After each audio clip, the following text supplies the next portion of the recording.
If you're a gamer, chances are you've gotten into some brutal fistfights here and there, either defending your preference of buying physical copies of games, or downloading them digitally. Personally, I prefer physical media, but I think both choices are fine and dandy like Jonathan Candy. But with the exception of Nintendo, indie developers, and a few others, I think most AAA game companies are dicks for tricking consumers into thinking physical media is becoming obsolete just so they could have more power and money. My name's Cameron, and I'll tell you just what the frig I'm talking about.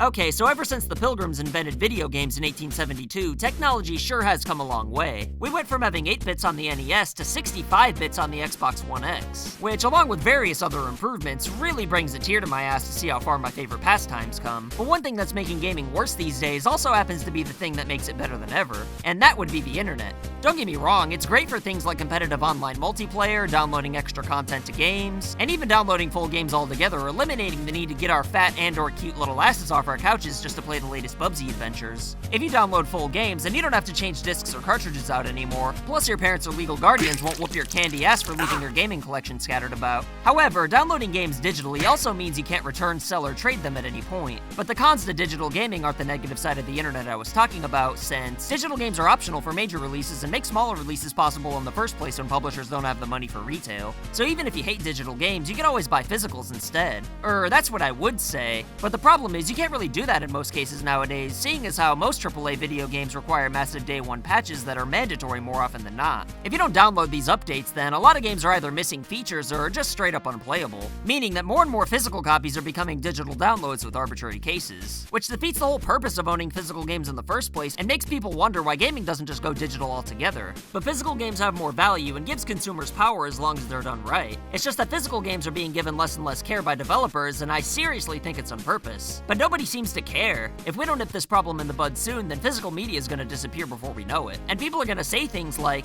well, what's the point of continuing making physical media if games are only gonna have like 2% of the files on the discs or cartridges anyway? But the fact that everybody just passively accepts this horse shit blows my mind. Imagine if movies coming out on VHS or Blu-ray only had the opening scenes, and to finish the movie you'd need to download the rest of it to your VCR or Blu-ray player. Hell would be raised all over the place, and I think that same hell needs to be raised over the atrocity of physical games being incomplete. I mean, why aren't we revolting every time a game's unplayable without day one patches? For some reason, it's not a problem to the average person who just wants to play a game once and then never again. But what about collectors? Let's say you were to find a PS3 or 4 game after the apocalypse caused by the verdict in my Mario vs. Zelda video. Well, guess what? You're not going to be able to play it since you can't download a patch, making most of the AAA games being released in the modern day nothing more than paperweights, which is exactly what we're being sold more and more often as time goes on. If you find an NES cartridge in a post-apocalyptic world, then you'll be able to play the full game in its entirety for probably hundreds of years until stray X-ray particles inevitably damage the chips. And the same thing can be said for physical games on every console, up until the point where there was an option for digital downloads in the 7th generation. I know modern physical games are still beneficial since you can sell, trade, or borrow them. It's just that they're not nearly as valuable as they used to be. But shouldn't everything be better going into the future?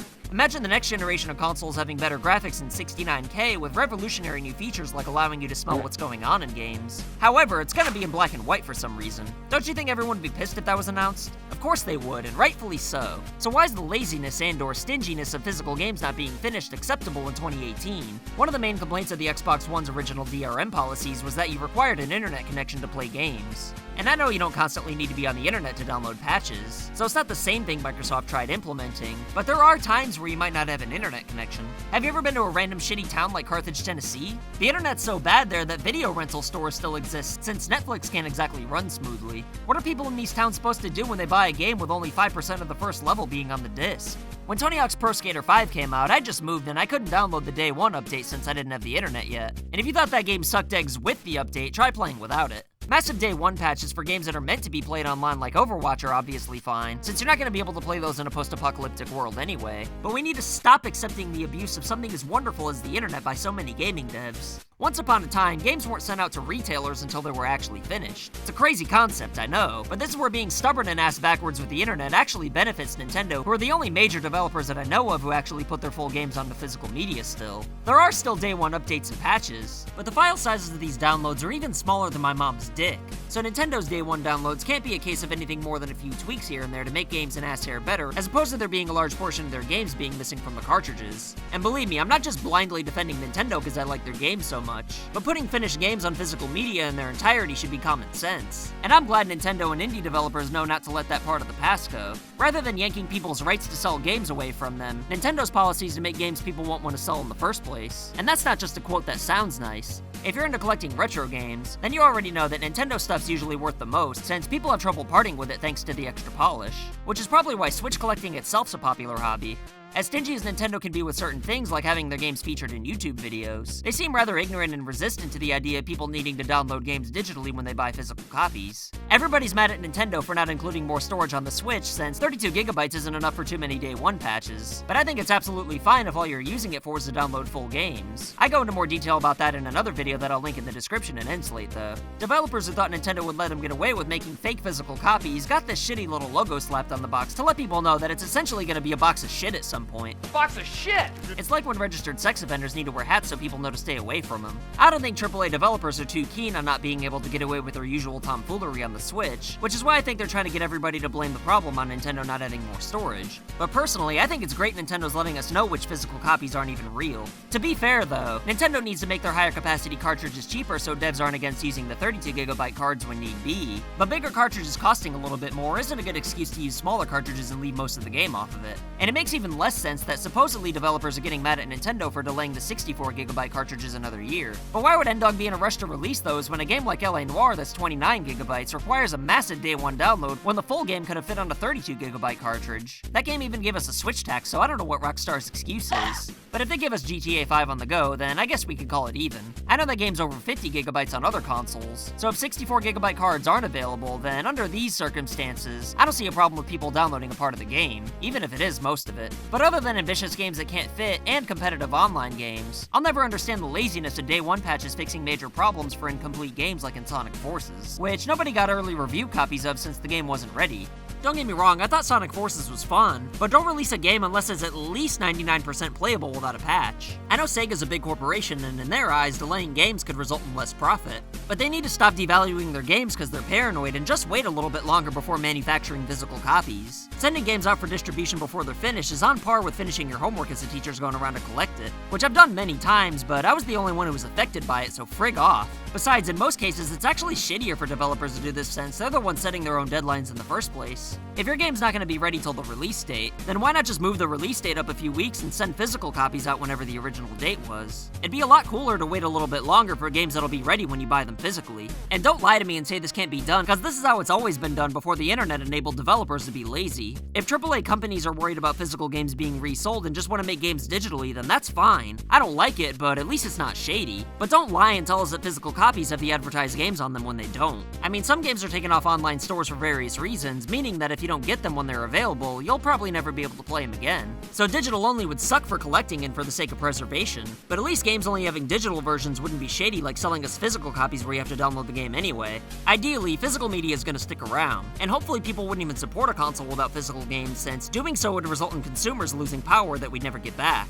But something also needs to be done about physical copies of games not really being on the media. Apple does this bullshit all the time. Their newer computers don't have DVD drives even though people want them. Apple does this so people have to buy movies on iTunes. And iPhones don't even have headphone jacks anymore because Apple wants to push their expensive-ass wireless headphones onto people. And most AAA game developers either make physical copies suck on purpose to slowly but surely trick people into thinking it's obsolete so they'll buy digital games instead, which will in turn give developers more money. Or it's just their way of saying, okay fine, we'll keep making physical games, but we're not happy about it since it means less money for us. So we're just gonna go ahead and be dicks and leave the most important stuff off the discs and cartridges so you won't be able to enjoy the games in the future. And I'm not gonna withdraw these accusations unless buying games digitally is made cheaper to make up for the cost saved by publishers for not manufacturing discs or cartridges.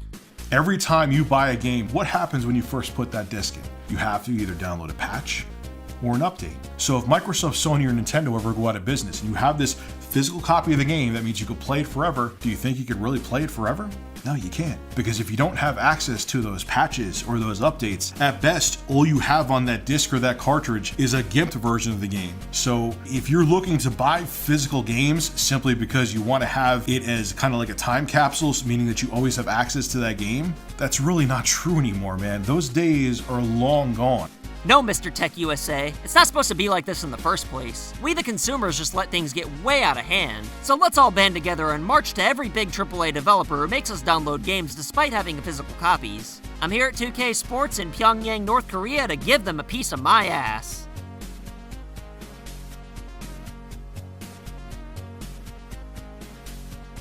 Well, turns out 2K Sports isn't in Pyongyang, North Korea at all, and I'm in a lot of trouble. In the meantime, though, let me know what you think about physical games not having actual games on them most of the time. Do you think people need to make a bigger deal out of this? Do you just not care? Or am I just being a dingus? Let me know what you think in the comments below, and as always, I'll pin whatever I find most entertaining, and I'll try my very best to respond to every single comment. Don't forget to like and share this video if you want to help me get out of North Korea, and if you're a ravishing badass, then go ahead and press that subscribe button. And if you're not, then press it anyway. My name's Cameron, and I'll see you next time.